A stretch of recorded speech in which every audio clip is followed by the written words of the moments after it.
What's up, my loves? It's your girl Diamond, and I'm back with my own new review of Married to Medicine, y'all. Oh, this episode was so good, but it frustrated me from the beginning to end. Contessa, I'm starting with you. You pissed me off all throughout this episode. Simone, girl. Cecil, Scott, Michael, Miles, the men on this show ain't shit. Let's get into it. Contessa, she comes into the scene wearing a big afro, big star glasses, giving disco fever, okay? And she's meeting with Toya at this type of conference hall because she's planning her birthday. Her theme is Players Ball because this is her last year in her 40s and she's always wanted to have a 70s theme. And she wants everyone to have a lot of fun. There'll be a lot of activities and she's inviting everybody, okay? And she had like a cute little pimp messenger invitation. And Contessa tells her this is her first birthday that she's ever had. Contessa tells us that this is her first birthday party and that she's waited almost 50 years to throw her own birthday party. Or I would have expected for somebody to do it for me. And it didn't happen. Toya said, I don't know if I should be happy or sad. And then Toya in her confessional said that these husbands need to step up and do more, excluding Eugene, all right? Contessa wants to have at least 200 people at this event, and she wants everything to be under a $40,000 budget. Toya made a face and was like, girl, that's too high. Contessa was like, you think so? Yeah. And I had to agree with Toya about what she said in her confessional. Contessa should take that $40K and put it into her office that she needs to continue to build. She has not finished her office. You would think out of anybody on this show would ever tell somebody what they're spending is too much. You never thought it would be Toya. Toya tells you you're spending too much on a birthday party. Please listen.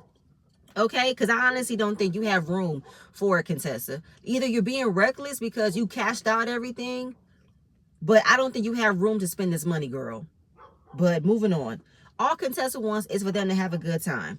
Toya agrees. I don't want no drama at your event either. And you're inviting everybody. Heavenly is coming. Okay, let's hope that Heavenly has a different attitude than the last time we all hung out. And that was the end of that scene. We have Quad. Quad is at home. She walks into the kitchen. She sees King eating a plate of food and his leftovers. Apparently, this is something that Quad has gotten annoyed with King about. How he's always eating her leftovers. Always eating her food. And he's like, well, listen, you want me to give it to you 15 times a day, right? So I have a healthy appetite. So you got to feed me. She said, okay, well, shut me up then. I don't know. I laughed at him saying that because my mind went left. But don't eat my leftovers. No, for real. Don't eat my food. If we went out and you ate your dinner and you didn't bring nothing home, that means that what's mine is mine. I don't like sharing my leftovers. I really don't. What I have is for me. And there are times where I be waiting to eat food that I have been dreaming about all day because I couldn't finish it the night before. I be ready to warm that up. And then it be empty. It's like, where's my shit? Who ate my food? My husband. Oh, don't touch my food. Please don't, okay? So now we're discussing, Quad about to do her IVF injections and that her hormones have been all over the place since she has been going through IVF. She's been crying a lot. King refers to her emotions as being enraged, like she's always mad. I don't know where that's, I don't know. So as far as her wanting to be on her IVF journey from last season, she found out that they had a friend who had triplets at the age of 46, and she wanted to know, where is this doctor that granted you to have children this late in life? And this doctor is in Ghana. So she traveled to Ghana and they have done 2 egg retrievals. She has Jackie, who is her doctor stateside, who is going to be in charge of her blood tests, her lab and everything. So although King has been going through this process with her, he's been giving her grace and understanding, and they want to get at least 6 eggs out of this next retrieval. But it is tiring to have to stick yourself with the needle every day, multiple times in a day, but she said it's worth it for her to be a mom, right? Now, while she is prepping to do the needle because she's afraid of anybody else doing it for her, King made comments that I really wasn't here for. First, he said in the confessional, I've waited all this time to avoid this bullet, or I've tried to avoid this bullet for all these years. Something on that line. And I felt like, what do you mean you've avoided this bullet? Having children again? And then he feels like if this process isn't worth it, I could have just bought another car. Those were very insensitive comments that he should not have made, because you're saying that it'll be less stressful to buy a car than to go through the process of having a family with this woman that you claim you love, right? Like, I don't know. And then King's facial expressions in his confessional with Quad, it either looks as if he has a hard time being comfortable in front of the cameras, or this man is not really looking forward into having more children. That's what I felt in that scene, because I didn't like that. So Quad, I hope you're thinking logical and you're being like careful with wanting to have children with this man, because I feel like this man don't want to go through the process of being a father again. I think that because he has a child already, he's dealt with the beginning stage. I think he's just happy with being with you, living his life and just having freedom to do whatever he wants to do. I don't think he wants to stop that. And I don't know if he wants to be in this type of committed situation with you. It doesn't read off like he does to me. Either is what I said before, Quad, you might want to prepare on about being a single mother. It's nothing wrong being a single mother. You have the means to take care of yourself, but I don't know. It's not reading off that this guy is really on board with wanting children with you, even though he is going along with the process as well. He's traveling with you. That's where my mind is. I don't understand. But moving on. We are now at Contessa's birthday party. She's prepping for everything. She said she's been working her ass off. I can tell. And she wanted everything to turn out well. But the way that Contessa is talking about how she has done everything to make sure this party is what she wanted it to be, is because she wishes there are times where Scott would just step up and do all the work where she doesn't have to. Because then we get a scene of her coming into the house with 3 huge bags, wondering if he was going to help or not. The first thing he says was, I thought you was bringing home ice cream. I'm sorry, what? You mean to tell me, Contessa, you spent the entire time planning your birthday party and Scott didn't do shit at all? And this is what she does that bothers me with Contessa. She makes a joke about how she wishes that Scott would step up, but then when somebody responds to her saying that, she acts as if she never said it. She acts as if it's not like I'm upset about it. It's not like I'm bothered by it, but you're bothered by it. In her confessional, she also said that Scott is book smart, but he's not that smart. Contessa, just come out and be honest. You wish that your husband would step up and do shit for you. You wish your husband was considerate enough to do shit for you. You honestly do wish that Scott would have planned this party so that way you didn't have to. You want Scott to make things easier for you, but you want to have all of these responsibilities. You want to have all of this on your plate to complain about, but you're still going to do it anyway, but still wish that somebody would just take all the burden off you. Like, I don't have time for Contessa. I really don't. Then Brandy was there. I don't know why Brandy was there, but she was kind of helping Contessa out earlier. And this is, before I get into why Brandy was there, let me just say this. If I plan a birthday party, I am not going to come on the day of my party to help set up nothing. I already had everything set up. I already had everything planned. I paid for a party planner to do the job that I paid them to do. So I'm not going to do no extra work for nothing. And that's another issue I have with Contessa. Contessa is like a martyr. Like, she wants to work herself to the bone and complain about how she works herself into the bone as if she doesn't have a choice into not wanting to work as much. I don't got time for that. But anyway, I guess Brandy was there to like maybe give Contessa a bit of sprucing up, you know, put a little boop boop in her face to give her that fresh look before her party. And Contessa asked Brandy how long has she been married. She said 10 years. Contessa gave Brandy really good advice, and it was to never say, I got this. Because the more you say you got this, it's going to leave that door open where your husband's not going to try to help you out with anything. Your husband's not going to try to offer any help because you've always said you got this. And, you know, my mom gave me that same kind of advice when I got married. You know, she told me to never get settled into a routine that you're going to end up regretting later on and you're going to have a hard time breaking out of. Really good advice. But again, Contessa, this is what you do. You say things in jest.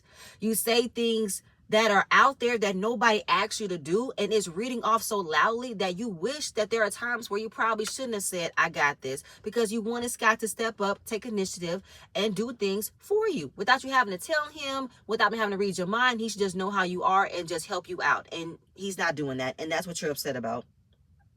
So everybody come in and they funky fest, okay? And I was here for it.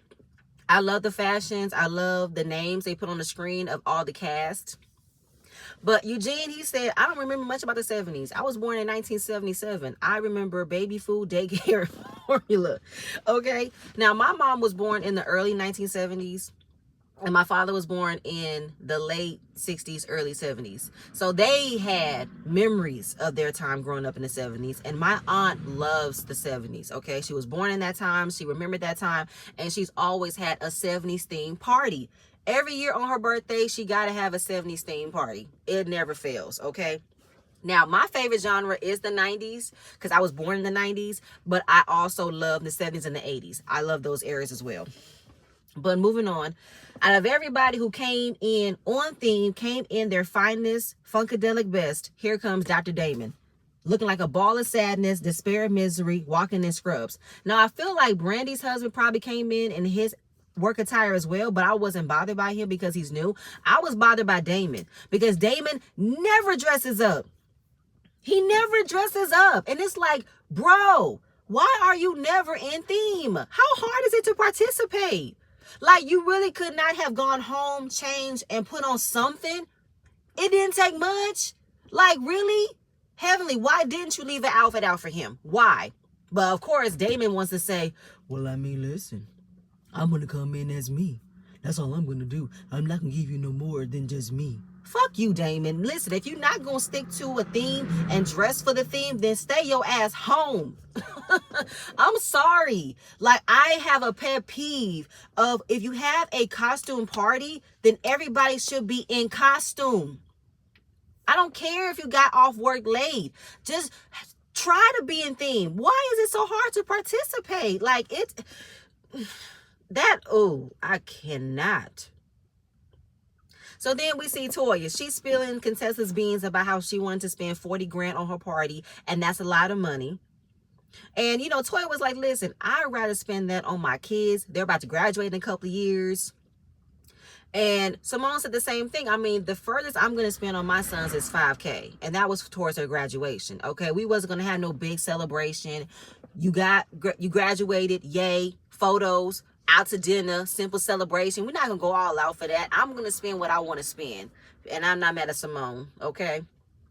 Brandy even said that the amount of money that Contessa spent, that could have been for a little wedding. Toya revealed that her wedding cost $75,000. Mimi threw shade, asked her what year was that. Toya was like, shut up. But listen, when it comes to spending any amount of money for any kind of event, you want to be mindful, right? Because you want to make it a meaningful event and a meaningful reason as to why you want to spend this money. To me, if it came down to a wedding, my wedding was very under budget, and it was very nice, very meaningful. But there are times where I wish that the money we could have used for the wedding could have been for a honeymoon. It could have went for a trip. But I still love my wedding overall. I mean, I always have a go-to going to the courthouse, plan a nice dinner. And if you guys made it to the 5-year mark, plan a nice vow renewal or plan a nice vacation or buy a house. There are other ways you can spend your money than throwing it all away for one event or messing it up to put all this money into a wedding that you might not even be in the marriage later down the line. That's my feelings of it. But hey, I don't think 75 was a bad amount of the time that Toya got married, because there have been plenty of weddings that have been over $500,000. That was unnecessary in my opinion. And the weddings and the marriages never last no more than a couple of years. So, hey, be mindful of that, okay? Moving on.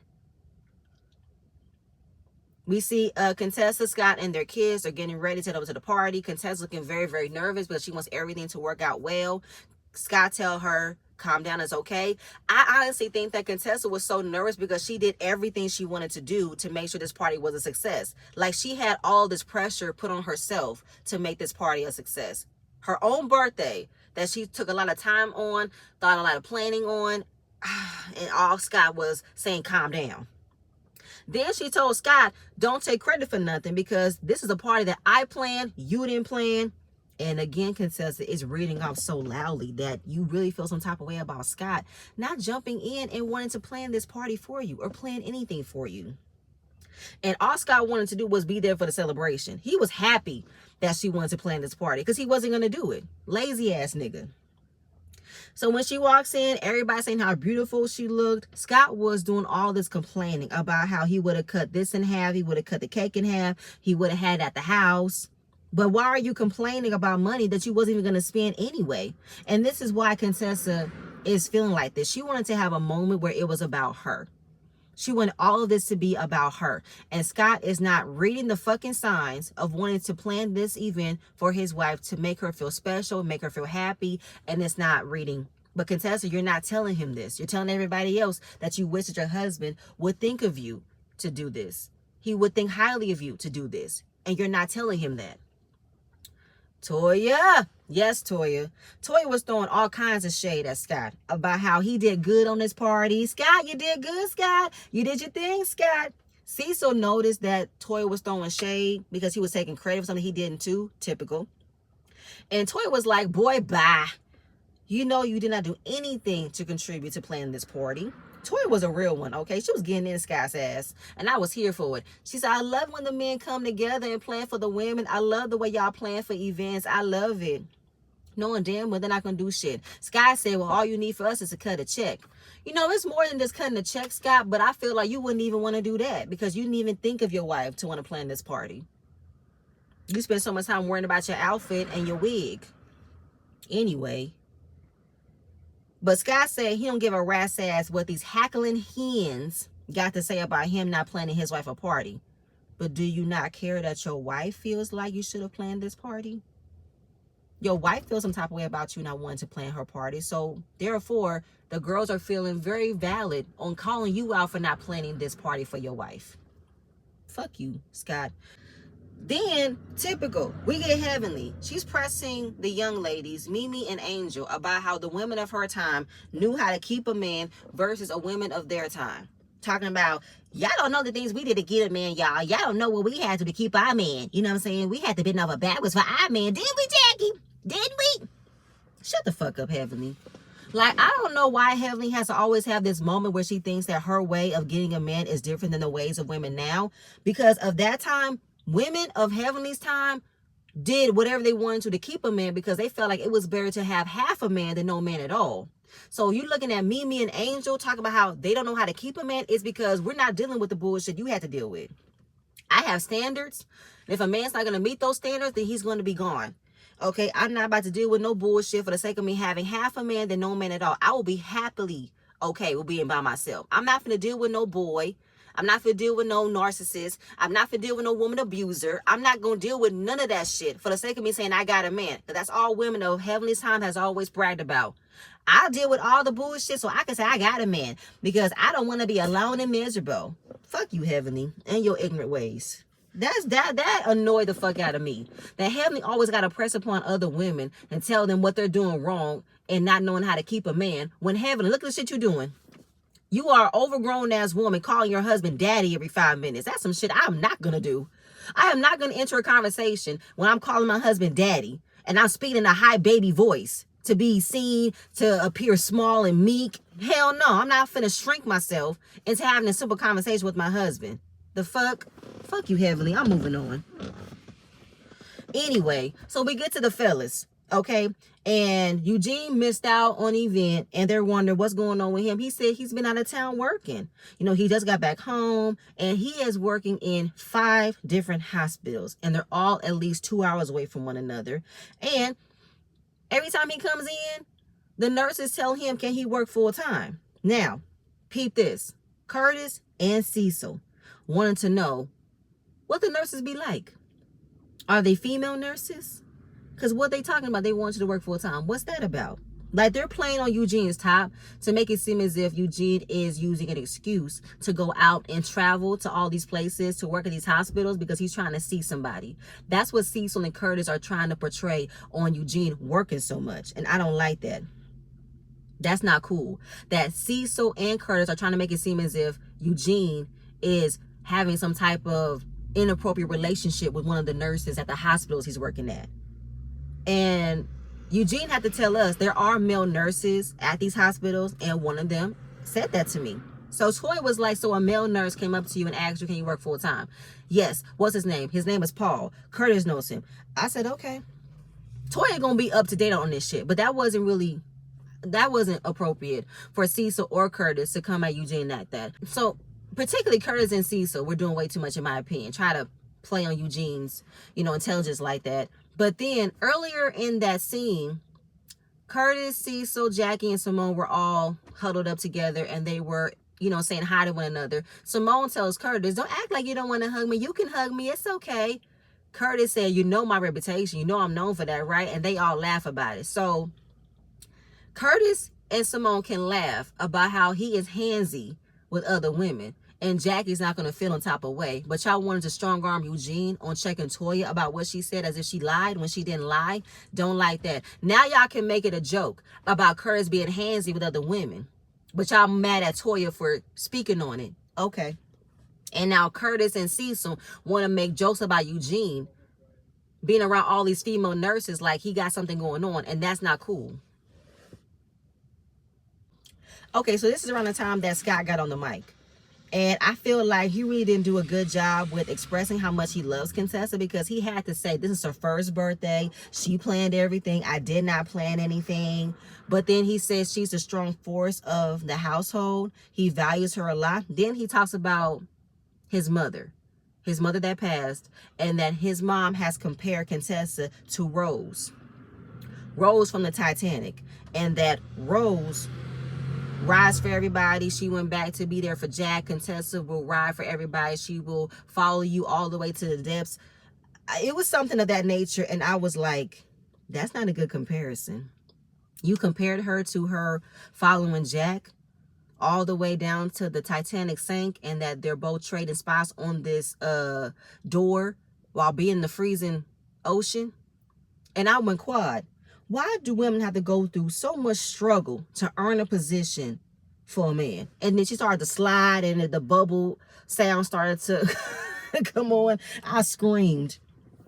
I was like, Scott, what the hell is this? Was this his whole speech? Was there more that was said at this event? Did he actually speak highly of Contessa? Did he say anything nice about her other than this? Because this was not good.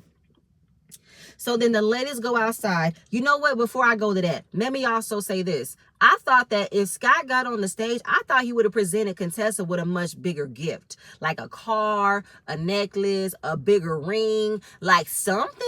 I thought he would have given her his own present. But no, he just took the birthday party as his present and said that half-ass, horrible-ass speech about her. It got away from me.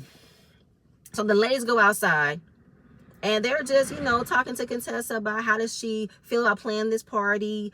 Was it something that you wanted to do, or did you want Scott to do it? She said she wouldn't know how to expect for anybody to plan this for her, and if it was the way that she would have wanted it to be planned. Toya said, well, why couldn't you just ask Cecil? Tell him how you want your birthday to be planned and giving him the instructions on how to plan it. Tell him who to call. Tell him how to get it done. Why couldn't you just do that? But Contessa with the excuses. I mean, he gets me. He understands what I like. He knows what I want. Simone was like, we date men in the beginning, and we have to teach them how to treat us. Because if we don't tell them how to treat us, then we have to set the bar low. And if the bar became high, it's because we have to move the bar. So we can't have high expectations on how they're going to show up and impress us if we're not going to tell them how they should show up and impress us. That says the truth. And, Simone, she gave off her experience of how she has felt unappreciative and taken for granted when it was her first Mother's Day. Cecil did not give her a card while she is sitting on the couch feeding her oldest son, and he did not have a card for her. I said, the audacity of Cecil. His Whoville looking ass. The audacity. Her first Mother's Day, you didn't give her a card? Really? A flower? Like a breakfast? Nothing? I bet you called your mother. That's some bullshit. She said marriage is teamwork, and there have been times where I have been felt taken for granted. I would agree. And then Contessa, here she goes, don't like reevaluating marriages as conversations at a party. Well, you open that door though, Contessa. And how marriage should be 50-50. And you've been talking about how Scott did nothing to plan this party for you. And that's been the main topic of conversation about how you felt. And you need to address it to him. But of course, Contessa was defending Scott, saying that, I know I have a right to tell him what I want. And I know I have the right to express to him what I feel like. And he hears me. He just does it in his own way. It's like, wow, Contessa, really? She did not want to have the conversation because she did not want to be met with the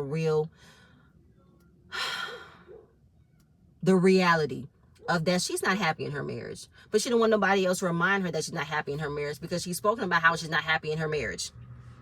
Heavenly did not want to touch on Contessa because she already dealt with that before, how she was in Contessa's marriage, talking about what Contessa have said, and Contessa don't want nobody to touch her marriage. So Contessa's learning her lesson on keeping her mouth shut. She's running for state rep. She ain't dealing with this type of drama. Good, Contessa. Good, Heavenly, be quiet.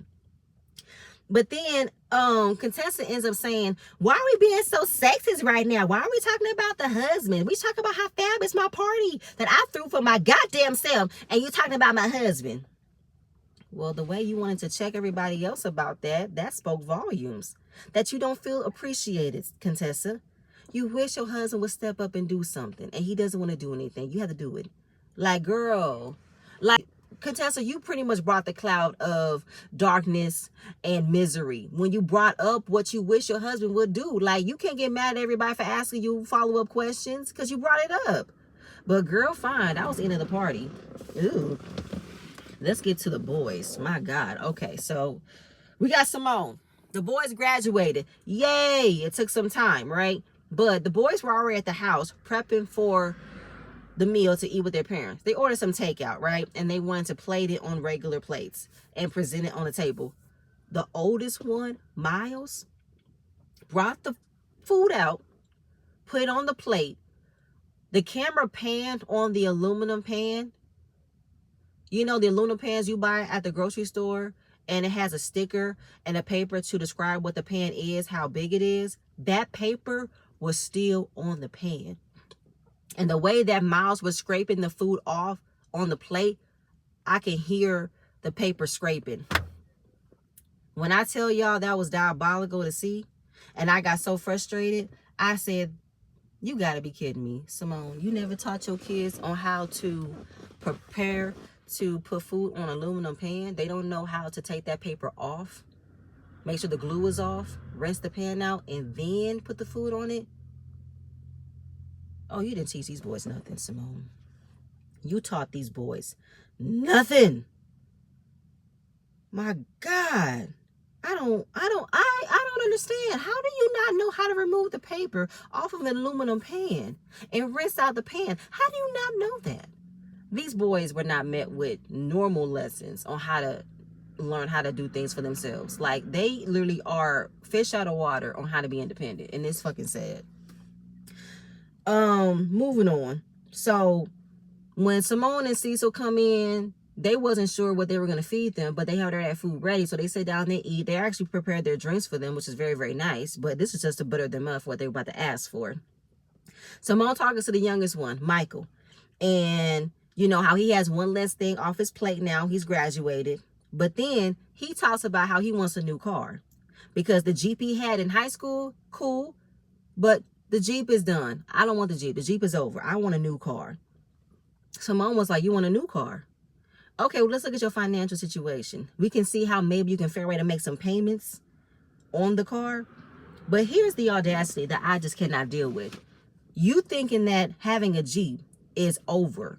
Like, that's not cool no more. That's not in style no more. I want a brand new vehicle. Nigga, please.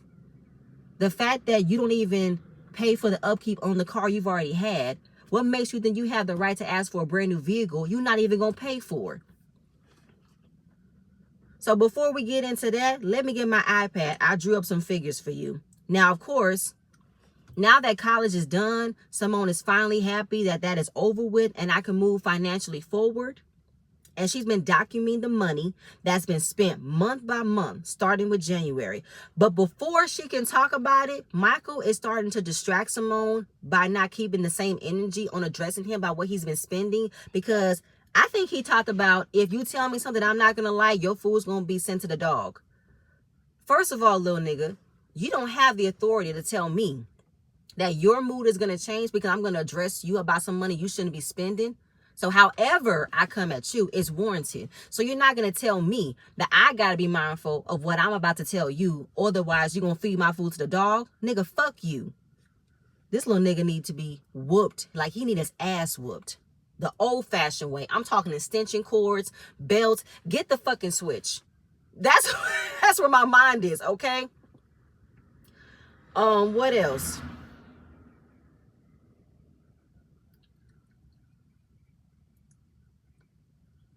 So she sits down, she looks at her iPad, and she looks at her Chase bill. So it sounds to me from the year, this little nigga has been spending $60,000 on Simone's credit card. Are you fucking serious?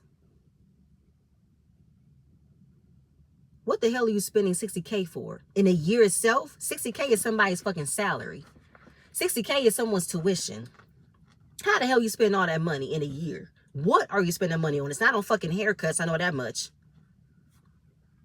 The hell is going on here? The audacity, right? No, Simone said, if I was you, this is just me. I would not be upset while I'm asking somebody to buy me a car when I'm not in a position to ask anybody to buy me a car. That's just me, because you have no right to feel no type of way about me addressing you about how you spent almost $60,000 in a fucking year. So you're going to deal with however I'm talking to you. You're going to deal with whatever I'm talking to you about. And you're going to sit there and then listen to me. So she's asking him, how are you going to finance your education? What law school have you decided to go to? He always don't have a plan because he just assumes that his mom, who makes really good money, is going to do it. You see how he slighted his own father because he never said, well, my parents got me. My parents make good money. No. It's my mommy makes really good money. So what the fuck does Cecil do? I know Cecil isn't real estate, but Cecil retired from MIT. But what is he doing? Is he selling homes? What the fuck is he doing? Anyway, Simone said, I don't think I should be putting up the bill for anything other than a roof over your head. And to be honest, though, Simone, you might want to cut that off too. You might want to downsize their ass and not give them high-rise condos and shit. But Cecil said, okay, so what are you asking? If you don't have any support, what are you going to do? But Simone said, who here at this table has an actual undergrad doctorate degree? Me. I have that. And do you know how I obtained this degree? Through scholarships and loans. But he threw it back in her face that her mom wasn't able to pay for school. And now you have the ability to pay for my school. Just because I have the money doesn't mean I got to do it. And I feel like since you earned a degree, you should get a job and figure out a way to apply for some loans, apply for grants to help pay for school. The audacity, the entitlement of this little nigga is just like, I can't. Then he had the nerve to say, you know how many white kids got white parents that pay for everything, gets them out of college debt free, and they're millionaires? Yeah, I'm pretty sure there are. But she hit him with this. Do you know that there are also white kids who were able to go through college and come out debt free and still don't do shit? Because that's where you're at right now. I did everything I could to get you through high school, get you through college. And now you want to be in law, but you want me to pay for law when you could have did that yourself? Why are you asking me? It sounds to me you're not going to do shit unless I pay for your education, and I'm not doing that. Typical Cecil. Still not defending Simone. Not understanding how tired she is about how to fit the bill for these entitled ass kids. All he had to say was, well, Michael did have a point. We are blessed to help you. You're not getting the fucking point, Cecil. Yes, you guys are blessed to have helped your kids get through hard times in college. But I'm not going to give this nigga another free ride to go to school if he might not even fucking complete. He might not even finish school. He might not even have top scores The fuck? Cut the financial umbilical cord, please. Like Simone said, listen, does anybody here at this table give a fuck that I worked so hard that I am moving towards retirement, but now I can't because I'm always constantly fucking working? And it's like Cecil don't want to hear how Simone has been feeling like this, as if this is new information for him to hear. He is so quick to defend his sons. It's like, what the fuck, Cecil? No, that's why she's living with 3 boys and not grown-ass men, because these men are ungrateful as fuck. So typical Cecil, he always got to defend his son by saying, listen, Michael has been telling me that he has been trying to find ways of paying you back. Fuck all that shit. It's nice that he's saying he wants to pay me back, but when has he started to pay me back? But if I'm dead before he finishes law school, then what? Huh, Cecil? So don't tell me about what he's been wishing. What has he been doing? Nothing. Then dumbass Cecil want to say, well, that can't happen. God can't take you away. That is not what you're supposed to say, Cecil. You're not supposed to agree with Simone saying, what if I'm dead before he finishes school? That's not what you're supposed to say. You were supposed to cut it off right there and say, first of all, Simone, don't think like that, babe. We got this. Let's start over. Michael, do you not understand what you're asking of us to do for you? And I feel like you're not being appreciative of what me and your mother have done for you. That's how you do it, Cecil. But you're not doing it. You keep on giving credit to what Michael is saying. What the fuck is Michael saying? He ain't saying nothing. What are you talking about? You are... Oh, Cecil. Cecil. You have allowed for these boys to run over your wife who has done everything for them. And you still don't want to have her back. Simone needs to have this crash out because all of a sudden Michael don't want to talk. He turned to the side because he's not getting his way. And then she calls out Cecil, you don't stick up for me, you don't think for me, you just stand there. And she has always felt like she's been alone. It's been 3 against 1, and it was a real moment. And now Cecil looking dumb and confused about where is this coming from? It's coming from the heart of what I've been feeling. And then she tells her son, what's come to me right now is that you are so fucking entitled. It is very fucking clear. I'm done. I don't owe you a motherfucking thing. I have given you everything I could possibly give. And Cecil just standing there looking stupid, holding a drink, like he don't understand how hard this is for Simone. Like, I have been over backwards for you ungrateful ass boys, and this is how you treat me? And that was the end of the scene. My God. Oh, my God. When I tell y'all Simone needs to have that crash out, because she has been used and abused for years by the men in her life. And Cecil has allowed it. Cecil has tolerated it. And he has not done nothing to give Simone the proper respect she deserves. Absolutely fucking nothing. But then, Simone, I got to give you this, though. You have given these boys the privilege of treating you like this, as well as Cecil. You never put your foot down. You never stood in on what you didn't want to do. And after that episode, they went on Watch What Happens Live, Simone and Michael. And then they also had another live where it's been revealed that Michael got a Tesla and that Simone has agreed to pay for his law school tuition. What the fuck? Simone, you're going to have to explain to me how that happened. Because if you did all that hooping and hollering and you still agreed to do shit for this boy, then I don't know what else to tell you. I don't know what else to feel sorry for you about. I don't know. I hope you had rules. I hope you had conditions on wanting to do this. I hope you... Simone, I'm telling you, Simone. Because let me tell y'all a little bit of story about what I did, right? My mom got me an iPod Touch, I would say maybe the year before my senior year. No. Was it senior? Was it junior? I can't remember. I got an iPod Touch for Christmas, right? Super excited. And while I was upstairs, I was just trying to find songs that I can't wait to listen to. I'm just like downloading. Not realizing that every time I clicked download for a song, it was a charge on my mom's account. And when the amount that I spent was alerted to her. She came down and addressed me about how I spent almost $100 on songs for my iPod Touch. And I was young at the time. I wasn't paying attention nor reading that anytime you download a song from iPod, you're paying for it. Each song was like $1.99 each. Did not know that until later. And I got reprimanded for it like I should have, because I should not have done that. I did not know that a song from iPod wasn't free. I really didn't know that. So my mom reprimanded me, and that she's not doing nothing else for me in that realm until I have done my part on apologizing and learning my lesson of what I shouldn't have done. I never did it again. But then again, my iPod Touch ended up getting stolen. So I only had it for a short while. But that was a huge lesson I had to learn about how I can't just assume my parents are going to just figure things out for me, and that I needed to, make amends with my mistake. So the fact that I got a huge reprimanding for spending $100 on my mom's car for iPod songs, where's the reprimanding for Michael on spending $60,000 on what exactly? On Simone's credit. And why isn't there limited access? Why doesn't he have an alert of how he spent too much? Why is he spending so much?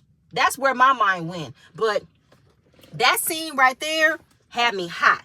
Really fucking hot, because the audacity of privileged ass kids who wants everything, have their hand out like the gross sister, not knowing what the value of $1 is, it's just pissing me the fuck off. That really hurt me. I was annoyed. I was frustrated. I was emotional, because as a mother myself who wants to do everything that she can for her children, I'm going to teach my kids the value of $1. They're going to know the meaning of hard work. They're going to know what it's like to earn something, and how me and their father are going to make sure their life is good, better than how we grew up. Is going to be a blessing, and they're going to appreciate it and be grateful for it. The lessons that was bestowed upon me by my mother, I am implementing on them. They're going to know what I learned, and they're not going to not know how to navigate this world as they get older. But that was like a real moment that I just could not believe was on my screen. But it was something that I needed to see. But moving on from there, we got Brandy. It is her birthday dinner. Her husband surprised her for this event and told her, invite anybody you want to invite, and I got y'all covered. So Simone and Heavenly arrive first, and they're at the bar. Simone tells Heavenly that they had family dinner the other night and it went left, all because she wasn't going to pay for law school, but she never said she was going to pay for law school, and she's tired of being the bad guy all the time, so she wanted to take a break, be away from anybody with the last name Whitmore. And then Heavenly agreed with her that she shouldn't have been assumed to have paid for law school. But I want to know from Heavenly, have you been in a situation where your kids wanted you to pay for something and you said no? I want to know from Heavenly. And then Brandy comes in. They say happy birthday. She's 42. Did not think she was 42. I think she was been in her early or mid 30s, because Brandy looks great. And how the event came together was that her husband surprised her. He said, listen, I'm going to set y'all up real nice. I'm going to cover for everything. Y'all have a good time. So here go Heavenly. She's saying that, wait a minute, so your husband did this for you? Yeah. Well, see, Contessa's husband didn't plan for her party. So would you mind if you tone it down that your husband did this for you? Brandy was like, I'm not about to tone down nothing. That's my man. I'm going to be happy anytime he does something for me. And I feel like, Heavenly, why would you even ask her that? It is her birthday. That's what her husband wanted to do for her. So she's going to talk about it until the cows come home. Okay, Heavenly? I'm not about to tone down my happiness because Contessa feels some type of way because her husband didn't plan nothing for her birthday. Fuck no. That's her problem, not mine. The fuck? Anyway. Toya came in as well as everybody else. I did like Toya's outfit, but I don't know about that shirt. Maybe it was the sequins on that Versace. I don't know. But then she called out Heavenly and Jackie for being underdressed and saying that it's okay, you still look good. And of course, Jackie is already ready to get at Toya. She calls Toya a label hoe in her confessional by saying if it's not Fendi, Prada, Gucci, then you're not up to par, you're not on brand, but get you some Zara, girl. And she tells Toya, we got better places to be because we're professionals. Can't stand when Jackie do that shit. I feel like Jackie really does not like Toya. I don't think she respects Toya, but I feel like what is there not to respect? Toya is more real. She's more honest. She's more transparent than you. She speaks on shit that you don't want to talk about. And I just feel like Jackie is always on some elitism. How women who don't have a meaningful job aren't doing nothing with their lives. It's like, fuck you, Jackie, okay? And, Toya was like, listen, if you want to talk about being professional, then I'm not going to be you. I'm going to be me. Because, Jackie, you always use subtle shade as a guise of being professional when you're being fucking mean. Like what you did to Brandy the first episode.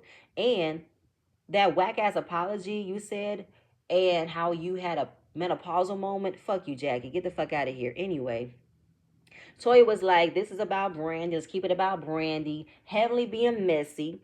Talking about, well, hell, since her husband paying for everything, I'm going to order me a shot because her husband paying for everything. Okay, Heavenly. Brandy said, it is true. My husband said y'all can have what y'all want, and my husband got it. I feel like she wanted to get Contessa all riled up again because of how Contessa was upset that Scott didn't plan for her party. And Toya said when we were at Contessa event, we really couldn't sit down and talk. And Contessa agreed because she ended up hosting a brunch the next day and that she cooked for everybody from being up until 10 o'clock in the morning to 9 o'clock at night. Why would you be cooking after your birthday? And where was Scott? She said outside smoking cigars and that she enjoys taking care of people. Toya said, I feel like there should be a time where you should be taken care of as well. She said, I agree. But I feel like, my birthday party, everybody was there for me. And, it was my idea to plan it. And I was like, Contessa, please. Whose idea was it to have this fucking brunch? Did you tell Scott you wanted this brunch? Or did you splurge it upon him to have this brunch? And did you not tell him you needed help? Like, what did you do to get to this point, Contessa? Because it's crazy to me that Scott didn't do shit to help plan this brunch that you just so happened to have the next day. And you cooked? Scott didn't take no initiative at all to say, let's hire a caterer, let's see who can come, like nothing, because it was just a last minute thing that you put out. Like, what the fuck, Contessa? I can't. Anyway, so we see Brandy's husband and her kids on FaceTime. Everybody waved and says, thank you for the evening, thank you. So Brandy had her phone and she was saying thank you a lot. Maybe because her kids were on the phone and she was trying to hear her. She was trying to hear her husband and hear her kids and says thank you multiple times. I understand that as well because when you're talking to your kids on FaceTime, they have to repeat themselves and you have to repeat yourself. So I understand that might have been a lot of thank yous. But I didn't like that Contessa counted how many times Brandy thanked her husband. And she was like, why is she thanking him so much? Is this an expensive restaurant? What is going on here?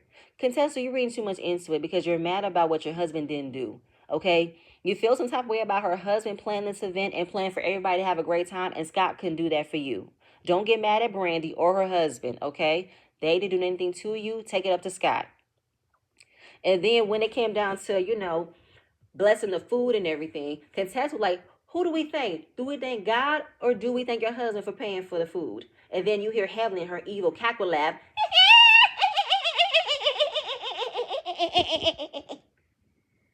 And she high-fived Contessa like that shit was fucking funny. Heavenly, that was not funny. I don't know why you found that funny. It wasn't. It wasn't even necessary. Because it wasn't even necessary. And I'm with Brandy. She said, let's not do that. Because Contessa was projecting too much. As to saying, why are we thanking our husbands for doing the basic shit? If that's the case, Contessa, you wouldn't be complaining so much throughout this damn episode about how Scott didn't think to plan for your birthday, let alone help you plan for brunch the next day if we're looking down upon thanking our husband for doing basic shit. But your husband don't think of doing basic shit. He just allows for you to do it because you're going to say, you got this, remember? The insecurity, the jealousy is just pouring out of Contessa right now. And she needs to take it up to her therapist. Like you were really in your feelings about how you're mad about the party, you're mad about the brunch, and you're projecting on Brandy. And again, she ain't did nothing to you. Brandy said, listen, I love my husband. And if my husband say he's paying for everything, I'm going to big him up and brag about him any chance I get. So whatever you got going on, leave that over there. Don't bring that over here to me. Okay? Because that's my man. Okay? And shout out to Brandy. Stick up for your man because at the end of the day, that's what her man wanted to do. Be mad about what your man didn't do for you, Contessa. All right? Then here go Contessa.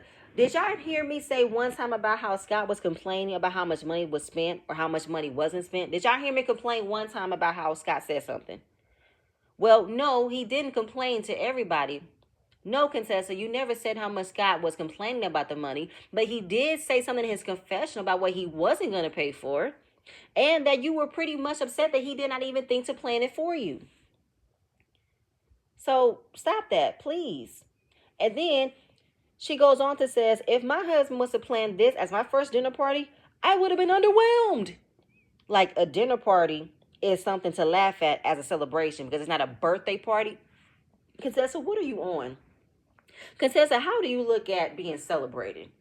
Are you looking at big grand gestures, or are you looking at just the thought of it? Like, what? You think that her having a dinner party is less than because you had a 70s birthday? Like, what's going on here? It's the thought that counts, and that's what Scott doesn't do. Scott doesn't think for you. He doesn't want to think for you. You think for everybody. You think for him, and he doesn't do it for you. That's what I'm getting, okay? Like, she did way too much in my opinion. And Brandy said, I spent zero on this. Okay, my husband got this. I did not spend not one thing on this. Okay. Then I don't know what happened after that. Then Contessa brought out her little teddy bear coin purse and said, I brought some money. Does anybody need some money? I was like, what the fuck is this? And then Toy was like, girl, ooh, what you bringing that out for? Like, you brought your birthday money here, girl, put that back in your purse. Go, get the fuck out of here with that shit, Contessa. Like, oh my God. And this is what Contessa does. She says things about Scott. When you bring it up to her, she acts like she didn't say it. And then acts like everybody's confused about what she said when she said it. Like, girl, you told us this. Like, what are we doing here? Toya said that Contessa was upset that Scott did not plan for her birthday. And I don't know why you forgot that you felt this way. And then Contessa said, but I planned this party for myself. Why are we in this patriotic world, either patriarchal or patriotic? I heard a P word, where a man has to do things for me and I make just as much money as him. So, Contessa, what do you want from this? Because the way you're being confronted with shit you say, now you want to deflect it and make it seem as if, oh, why a man got to do things for me? I can do this for myself. I don't need a man to do things for me. I got it because I make just as much money as him. But nobody asked you if you made just enough money as Scott. Nobody thought if you didn't make enough money as Scott. You brought that out. Like, what the hell is going on here? Heavenly has already dealt with Contessa when she does this. She'll complain about what Scott should be doing and what she wished he should be doing. And then when you bring it up the next day, she forgets she ever said it and she gets mad that you brought it up. Because she changes her story. Like, here it is now. You're adding that you make enough money as him. You are just on equal footing as him when nobody questions you about that.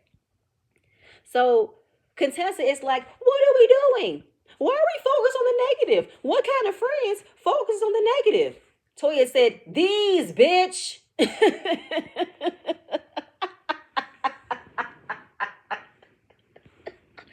what the fuck are we doing, Contessa? You brought the negativity. You presented to us. You have felt this way. So why are you mad that we're asking you questions? Then her and Contessa have a back and forth. And then Toya says, you complain all the fucking time about your husband.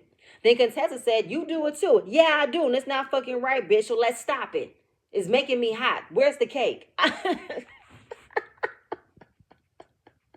So once that happened, Toya and Contessa, they ended up hugging each other because I feel like Contessa didn't want this to be a problem in their friendship. But you might as well go ahead and give Brandy an apology as well because Brandy didn't do anything to you. You projected on your insecurity and your jealousy towards her because you feel some type of way about how her husband planned something nice for her birthday and your husband didn't do it for you. Brandy, this is the second time you have been attacked for no reason by these women. Stick up for yourself, Brandy, please.